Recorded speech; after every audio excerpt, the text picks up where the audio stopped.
Olá, paz do Senhor para todos. Uma boa tarde ou uma boa noite para aqueles que vão assistir à noite, ou um bom dia para os que vão assistir amanhã. Estava aqui sem fazer nada, me veio a vontade de fazer uma live sobre um assunto que eu já ouvi muitas vezes alguns teólogos, pregadores falarem, mas não chegarem a um acordo. E sendo assim, eu queria trazer a minha singela opinião, apesar de não ser teólogo, mas gosto muito de ler a Bíblia, gosto muito de ler livros.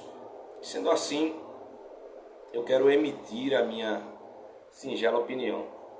Pois bem, é sobre o texto de Levíticos, no capítulo 16, em que Deus dá as orientações a Moisés para que seja celebrado o dia da expiação, né? O Yom Kippur.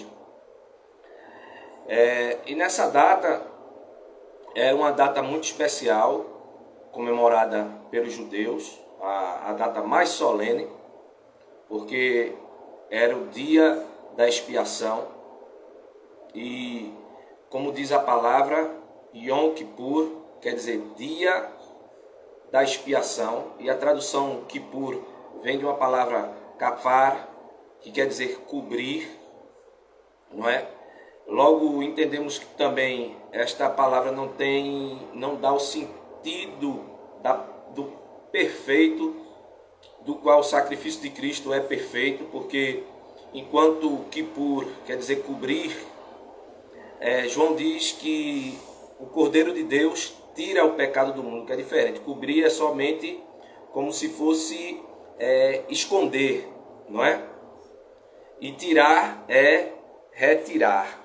Tirar dali e jogar para longe, para que seja extirpado, extinguido o pecado. E sendo assim, Deus ele orienta a Moisés, a Arão, a celebrar o dia da expiação, o Yom Kippur. A gente vai ver isso no capítulo 16 e o que ele simboliza no Novo Testamento. Capítulo 16 de Levíticos, se os irmãos quiserem acompanharem, no capítulo 16, o versículo 8, ele diz assim: Arão lançará sorte sobre os 2 bodes, uma sorte pelo Senhor e a outra sorte pelo bode emissário. Aí lá no versículo 21 do capítulo 26 ainda de Levíticos, ele diz assim: E Arão porá ambas as mãos sobre a cabeça do bode vivo, e sobre ele confessará todas as iniquidades dos filhos de Israel e todas as suas transgressões, segundo todos os seus pecados, e os porá sobre a cabeça do bode e enviá-lo-á ao deserto pela mão do homem designado para isso. Assim aquele bode levará sobre si todas as iniquidades deles à terra solitária, e o homem enviará o bode ao deserto. Isso era o principal ritual do dia da expiação, em que Arão ele trazia 2 bodes, e esses 2 bodes ele lançava sorte, e aquele que fosse sorteado para ser o bode emissário, ele orava, ou melhor dizendo, ele colocava as 2 mãos sobre a cabeça do bode emissário, e após a confissão do pecado do povo, com a mão sobre a cabeça do bode emissário, esse bode era levado para o deserto por uma pessoa designada, conforme o Talmud, conforme a Mishnah e esqueci o nome, o Midrash, esse homem era um levita, provavelmente um sacerdote, não o sumo sacerdote, mas um da linhagem de Arão, ok? Esse homem levava o animal para o deserto. Na verdade, quando a gente vai observar as literaturas judaicas, os textos que ensinam esse sacrifício para ser feito, esse bode emissário, ele era precipitado em um abismo para que os judeus tivessem a certeza de que esse bode não voltaria mais do deserto, seria morto. Em outros comentaristas, tais como Moody, tais como outros comentaristas do dicionário cultural da Bíblia Sagrada, que tenho aqui em mãos, esse comentário cultural, ele diz que o animal era levado ao deserto e lá ele morria pelos percalços do deserto, né? Um animal, uma fera o devorava, poderia ser picado por um animal peçonhento no deserto, e ou morrer de sede, né? Calor e sede, desidratado lá no deserto.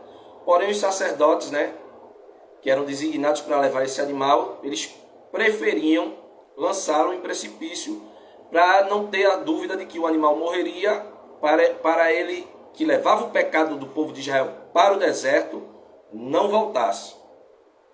Pois bem, primeiramente é um debate sobre esse bode, porque as traduções mais antigas o chamam de bode Azazel, bode de Azazel. Eu tenho uma tradução aqui, que é uma tradução do aramaico, o capítulo 16 de Levíticos, capítulo 16, versículo 8, diz que Arão lançará sorte sobre os 2 cabritos, uma sorte para Iavé e a outra para Azazel. Então, mostra que um bode era sacrificado no altar. Esse bode não tinha imposição de mão, como transferência de pecado, o que era sacrificado no altar. Mas o bode que era o emissário, o bode de Azazel, esse sim, o sacerdote, como já dissera, ele empunhava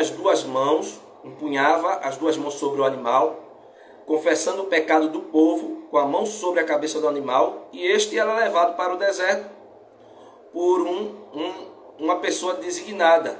E o Talmud, a Mishnah e o Midrash diz que essa pessoa designada era um sacerdote, né? Um descendente de Arão, não o sumo sacerdote.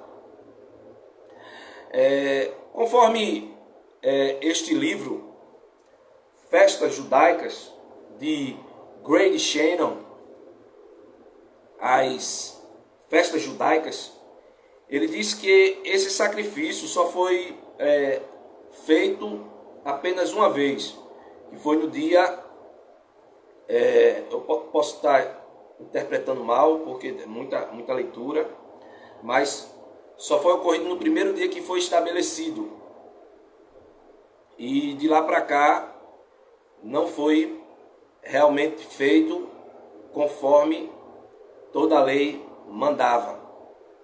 Mas eu posso estar corrigindo.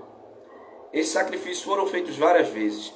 O que eu estou confundindo é que esse sacrifício também era comemorado, coadunando com o ano do jubileu, que era em cada 50 anos havia o ano do jubileu e se coadunava com a mesma data do Yom Kippur. O Yom Kippur era anual, mas o jubileu, por ser de 50 em 50 anos, ele se coadunava bem na data do dia do Yom Kippur.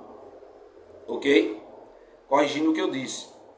E foram feitos vários sacrifícios, porém esse sacrifício do Yom Kippur que eu falei era anual. Ok? Não se fazia todo ano, o ano todo ou todo mês no ano, mas era anual, no qual o sacerdote também só entrava no lugar santíssimo, no Kadosh Kadoshim, no Santo dos Santos, uma vez no ano. Algumas pessoas eu já ouvi pregando que diz que Zacarias, quando ofereceu o incenso, estava no Santo dos Santos. É equivocada essa informação, porque o altar do incenso ficava no lugar santo, onde ficava o altar perto da porta do lugar santíssimo, do Santo dos Santos. No lado direito do altar do incenso, a mesa com os pães da propiciação. Do lado esquerdo, a menorá, que era o candelabro com 7 lâmpadas, né, de azeite, isso não é essas lâmpadas de hoje. E atrás, no pátio, que não era o pátio, estava o altar onde era feito os sacrifícios. Portanto, Zacarias não ofereceu incenso no lugar santíssimo, no Santo dos Santos, mas no lugar santo, no altar em que era queimado o incenso. Amém? Pois bem, vamos mais adiante. Sendo assim, nós, quando vemos esse sacrifício, temos que prestar atenção o cumprimento dele em Jesus Cristo. Mas há uma situação polêmica nesse sacrifício. É que, como eu disse, um dos bodes era para Yahvé, o Senhor, e o outro era para Azazel. Alguns que querem ser advogados da palavra de Deus, entendem que a tradução, e é verdade, não estou mentindo, e eles, por serem teólogos, conhecedores do hebraico, dizem que Azazel se traduz ao pé da letra como o emissário, aquele que leva alguma coisa, né? E esse bode realmente levava o pecado de Israel sobre ele, após a confissão, com a imposição de mãos do sacerdote, para o deserto. Enquanto o outro, que era sacrificado, não havia imposição de mãos, porque precisava ser um sacrifício agradável a Deus. Não poderia ter pecado no bode, que era sacrificado no altar, e depois o seu sangue era aspergido na tampa da arca, o propiciatório, né? Que chama-se propiciatório, a tampa da arca, em que havia os querubins, não é? E entre os querubins simbolizava a presença de Deus ali, no lugar santíssimo, não é? Kadosh Kadoshim. E quando nós vemos isso, há uma dificuldade dos teólogos, principalmente protestantes, aceitarem de que aquele animal, o bode emissário, era o bode de Azazel. Enquanto tanto a cultura judaica, quanto Moody, quanto esse comentário bíblico que acabei de mostrar, do Novo Testamento, de Greg S. Skinner, eles falam da cultura oriental, do Oriente Médio, não só judaica, em que eles acreditam que Azazel é um demônio que vaga nas regiões desérticas do Oriente. Por isso é que o texto mais antigo, hebraico, fala que é o bode de Azazel. O bode Azazel.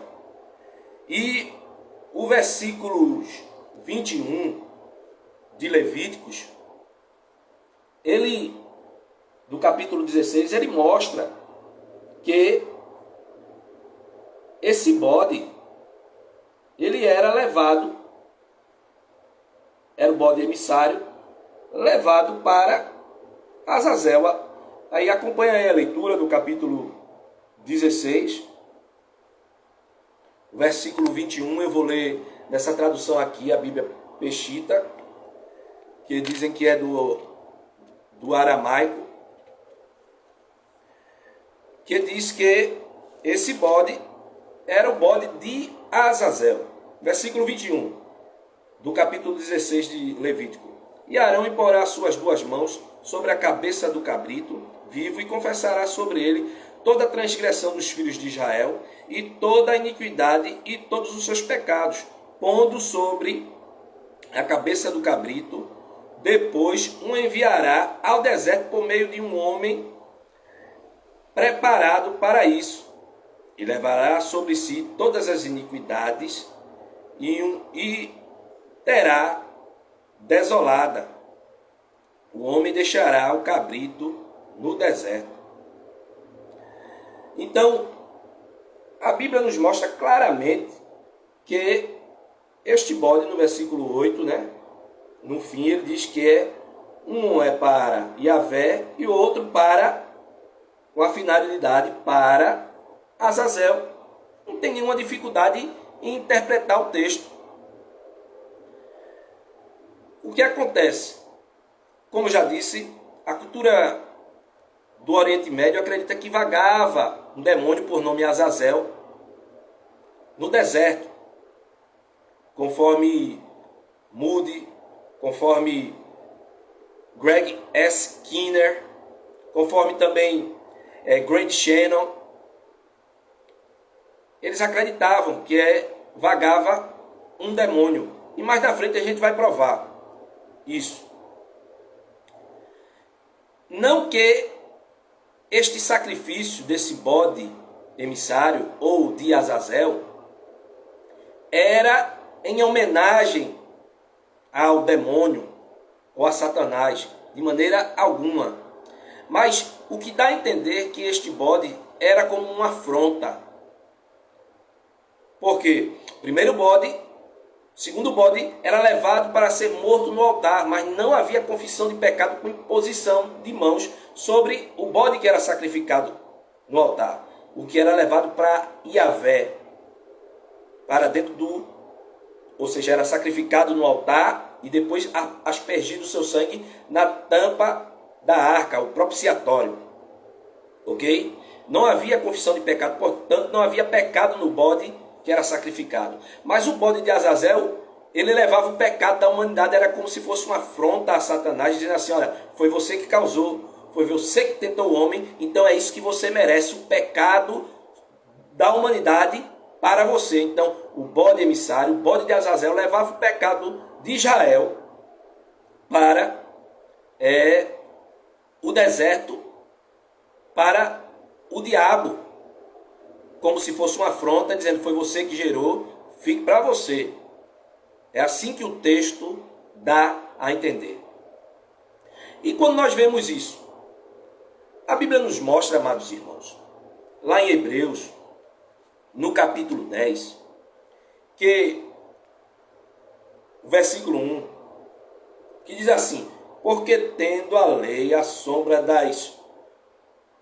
dos bens futuros, e não a imagem exata das coisas, nunca pelos mesmos sacrifícios que continuamente se oferecem, cada ano pode aperfeiçoar os que eles se chegam. O escritor aos Hebreus diz que os sacrifícios do Antigo Testamento eram sombras. Os rituais do Antigo Testamento eram sombras, não a imagem exata do que eu vou agora acrescentar, dizer, do que se cumpriu em Jesus Cristo. Era apenas sombras, não é? Uma prefiguração, vamos dizer assim, um tipo. É o que nos ensina a palavra de Deus. E ela não podia aperfeiçoar, porque como nós sabemos, e já falei, a palavra Yom Kippur quer dizer dia, Yom Kippur, cobrir, expiação, que a tradução melhor é kapar, que é cobrir. Portanto, cobrir é como se fosse disfarçar. João Batista diz que o Cordeiro de Deus tira, extirpa, lança fora o pecado do mundo. Pois bem, a partir dessa declaração de João Batista, Yohanan, filho de Zacarias, entendemos que o bode do Antigo Testamento só levava ou seja, levava o pecado e o outro cobria o pecado. Porém, João, Yohanan, ele fala literalmente que o Cordeiro de Deus que tira o pecado do mundo é Jesus Cristo. Ele tira, ele extirpa, ele dá fim. Mas também falando ele como o bode emissário, o bode que leva, que tira, que como emissário leva o pecado do mundo. Os bodes do Antigo Testamento só tiravam o pecado de Israel. João diz que este bode, ou melhor dizendo, o Cordeiro de Deus, Jesus Cristo, Yeshua, tira o pecado do mundo. Ok? Diferente, o sacrifício do Antigo Testamento, além de ser imperfeito, porque só cobria, e ainda mais o pecado de Israel, o sacrifício de Jesus Cristo, ele não cobre só, ele tira o pecado, não só de Israel, mas do mundo, pela declaração de João. Pois bem,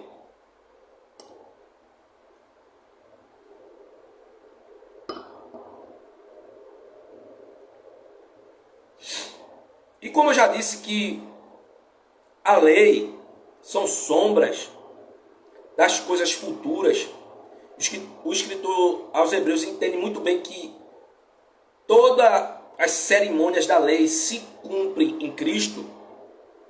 Nós vamos ver isso se cumprindo em Cristo, o dia da expiação em Cristo.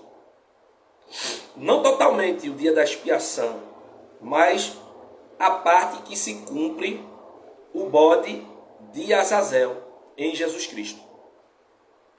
Aí você abre a sua Bíblia em Mateus, no capítulo 3, nós vamos ver o batismo de Jesus. E a gente vai prestando atenção nos detalhes e vai nos revelando todo o ritual, a ritualística, o seder de Yom Kippur em Jesus Cristo. Primeiramente, antes disso, eu queria dizer que o Yom Kippur é comemorado no 10º dia de Tishrei. Esse mês Tishrei, ele fica entre setembro e outubro. 10 dias depois também do Rosh Hashanah, que é o mês cabeça do ano, o ano novo judaico. Então, os judeus, eles vinham antes do primeiro dia de Tishrei, que é o Rosh Hashanah, o ano novo. 40 dias antes, eles vinham jejuando, mostrando arrependimento pelos seus pecados. E a partir do dia 1 de Tishrei, o primeiro dia, que fica entre setembro e outubro, como já disseram, eles começavam a festa do Rosh Hashanah. E aí começavam os dias temíveis, em que os judeus lamentavam pelos seus pecados, se arrependiam, choravam e praticavam o jejum. Conforme o costume judaico, ao fim desses dias, eles eram banhados, eles tomavam banho. Revelado pelo Dr. Rodrigo Silva, foi descoberto vários tanques de banhos nas proximidades ao redor do templo, porque os fariseus trouxeram um costume de purificação dos sacerdotes para eles e para o povo. Então o povo tinha costume de se banhar antes de entrar no templo para as festas, seja Páscoa, Yom Kippur, Rosh Hashanah, o Sukkot, que é a festa dos tabernáculos. Eles se banhavam para adentrar um templo como símbolo de purificação. E conforme algumas informações que adquiri, os levitas, na época de Jesus, estavam cobrando para banhar o povo nos tanques de purificação que havia ao redor das proximidades do templo judaico na época de Jesus, porque a religiosidade estava corrompida. E era o período próximo ao Yom Kippur, por isso o povo estava se banhando. Prova tal é que o texto bíblico diz no Novo Testamento que uma multidão ser batizada por João Batista. Aquela multidão, muitos entendiam que João, vocês vão entender agora, João era filho de Zacarias. Zacarias era o que, como nós vemos? Era sacerdote. Então João logo tinha direitos sacerdotais. E uma grande multidão, por não ter dinheiro para pagar aos levitas que ficavam ao redor do templo, descendentes de Arão, dando banho no povo, para adentrarem ao templo e participarem das festas, eles iam tomar o banho do fim do jejum do Yom Kippur lá com João Batista, porque eles entendiam que João Batista tinha plenos direitos sacerdotais por ser filho de um sacerdote, isto é, Zacarias, que não era o sumo sacerdote, mas era um sacerdote, e a Bíblia diz que ele era descendente de Arão. Você vai ver isso em Lucas, no capítulo 1, é só você ir lá, não é? Ele tinha plenos direitos sacerdotais, por isso o povo ia banhar-se com João Batista. Houve uma celeuma em que alguns interpretam que alguém quis lançar ciúmes, né, disputa entre João Batista e Jesus Cristo, lá em João, no capítulo, deixe-me ver, no capítulo 3, em que os discípulos, há um debate entre os discípulos e um judeu. E quando esse judeu, no capítulo 3 de João, e o versículo 26, você vai ver que diz assim: e foram ter com João e disseram-lhe: Rabi, aquele que estava contigo além do Jordão, do qual tu deste testemunho, ele o batizando, e todos vão ter com ele. Se você ver no versículo 25, versículo anterior do capítulo 3 de João, 3 do Evangelho de João, versículo 25 diz assim: e houve então uma questão entre os discípulos de João e um judeu acerca da purificação. Então a gente vai entender que por esse texto, os judeus que iam tomar banho, ser batizados por João, entendiam que aquilo era um ritual de purificação. Como diz o versículo, houve então uma questão entre os discípulos de João e um judeu acerca da purificação. Então, os judeus entendiam que aquilo era um banho dado por um sacerdote descendente de Arão, como estavam fazendo ao redor do templo, mas cobrando dinheiro, e João estava dando de graça lá no Rio Jordão. Então houve uma celeuma, um debate sobre os banhos de purificação, e logo os discípulos de João chegaram para João e disseram: olha, estão dizendo que Jesus batiza mais gente do que você. Só que a questão não era para haver uma disputa de quem batizava mais, a questão era por quê? Vamos entender o texto. A questão é que Jesus e os discípulos não podiam batizar, apesar de estarem batizando nas águas, Jesus e os discípulos não poderiam batizar ou banhar o povo. Por quê? Porque eles não tinham direitos sacerdotais, eles não eram descendentes de Arão. E por não serem descendentes de Arão, eles não podiam banhar o povo.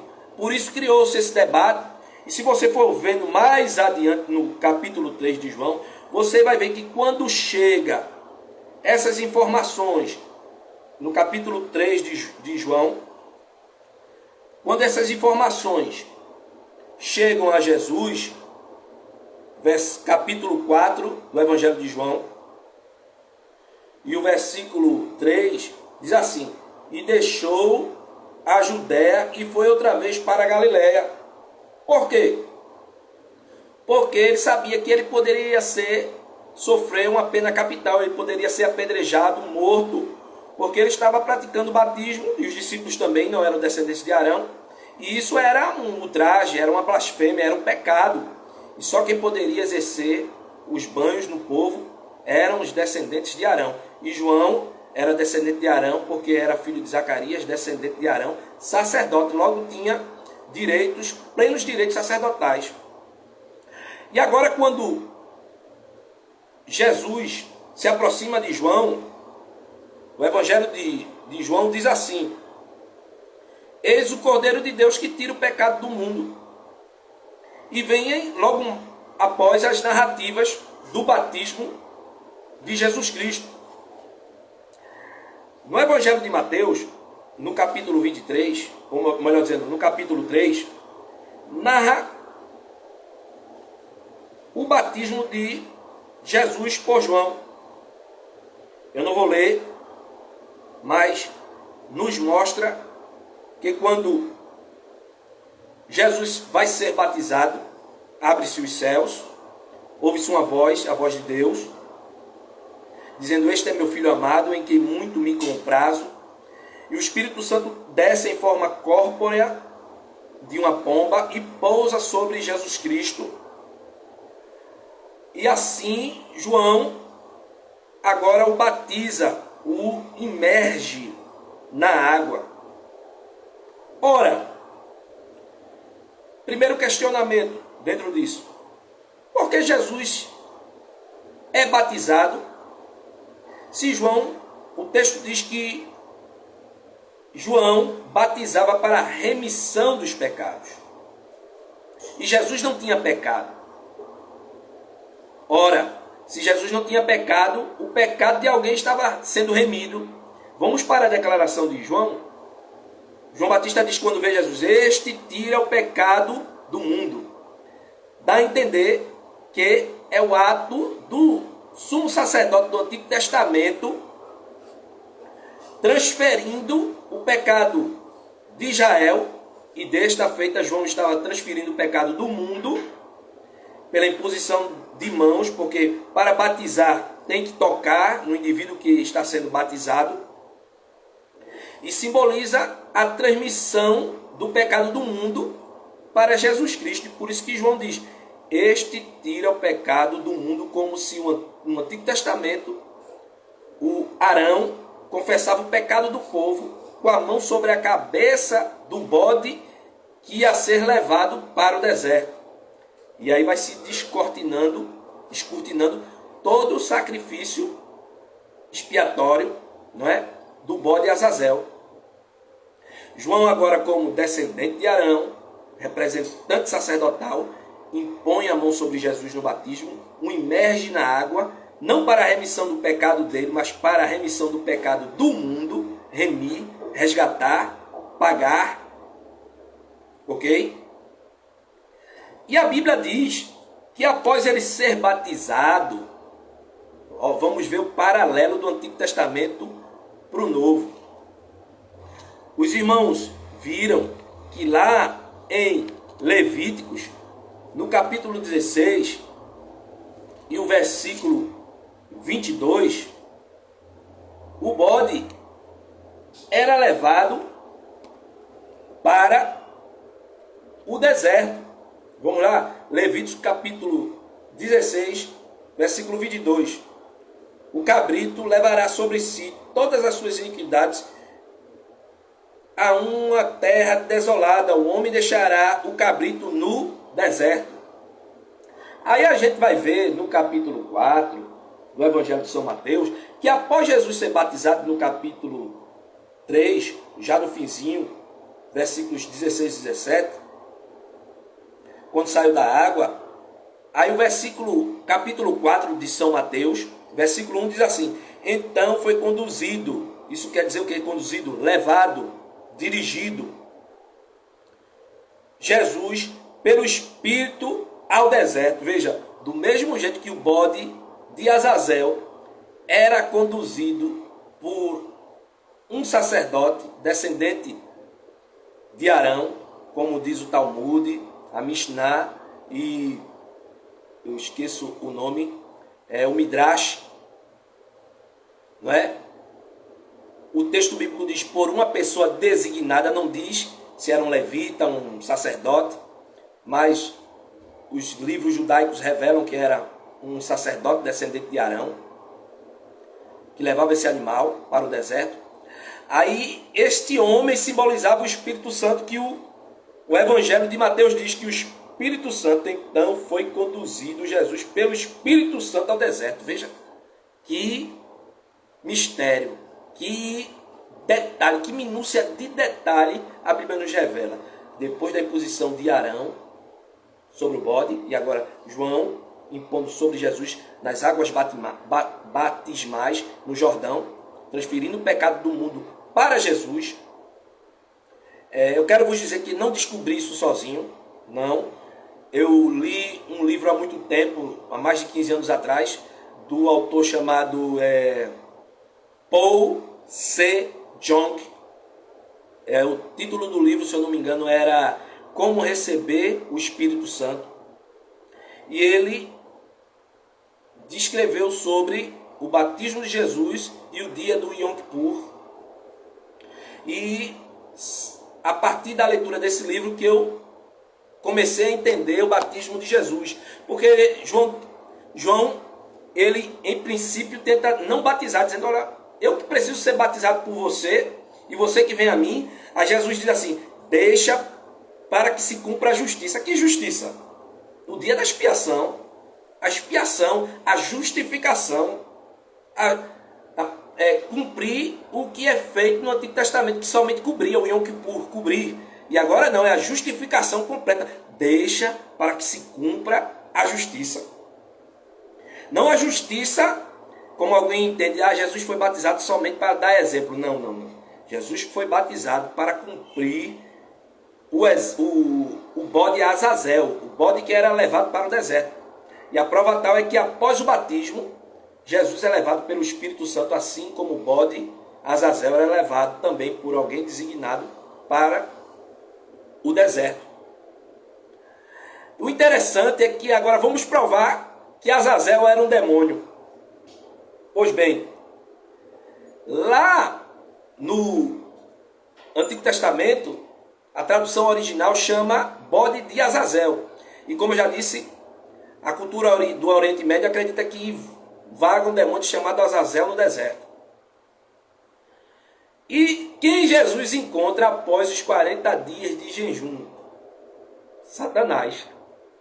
Jesus encontra no deserto Satanás, conforme a cultura judaica que acredita que era Azazel. Jesus encontra Satanás e é tentado.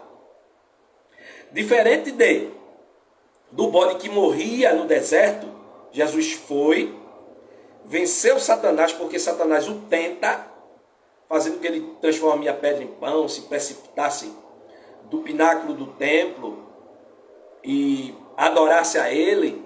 E Jesus não cai em tentação, mas o vence com a palavra, diferente do bode Azazel que morria. Isso dá a entender que ele perdia a batalha, o bode emissário. E Jesus não, ele, assim como ele venceu a morte, Jesus vence Satanás também no deserto, simbolizando que ele cumpre os dois sacrifícios. O do bode Azazel, ele vai lá e envergonha Satanás, que é o sentido do bode Azazel, é de envergonhar Satanás. Chegar lá somente um bode cheio de pecado e dizer assim, ó, é isso aqui que você gerou, é isso aqui que você merece. O bode cheio de pecado, tome o pecado do mundo, que o bode Azazel levava para o deserto era dado a Satanás, enquanto o bode que não havia confissão de pecado por imposição de mãos do sacerdote era sacrificado e o seu sangue era derramado no altar e também levado para ser salpicado na tampa da arca, o propiciatório, ok? Aí Jesus primeiro cumpre o dia da expiação, não é uma parte do dia da expiação, no dia do seu batismo nas águas. Isso você vai vendo, é o paralelo do dia da expiação com o batismo de Jesus, junto com ele indo para o deserto, né, sendo levado pelo Espírito Santo. E lá ele vence o diabo, as tentações do diabo, e volta para começar o seu ministério. E o escritor Paul Sejong diz que se Jesus morresse sem cumprir o seu batismo, que simbolizava o dia da expiação, a primeira parte do bode emissário, o bode de Azazel, a morte de Jesus seria apenas mais um homicídio, mais um assassinato. Então ele teria que cumprir o seu batismo, não para dar exemplo, mas para cumprir a ritualística, o seder do Yom Kippur, o dia da expiação, do bode emissário, o bode Azazel. É aí que se revela, aí que se mostra o significado do dia do Yom Kippur, no batismo de Jesus Cristo. Então, Deus abençoe a todos. Muito obrigado pela atenção. E assistam, que acredito que seja de grande relevância para todos nós. Deus abençoe.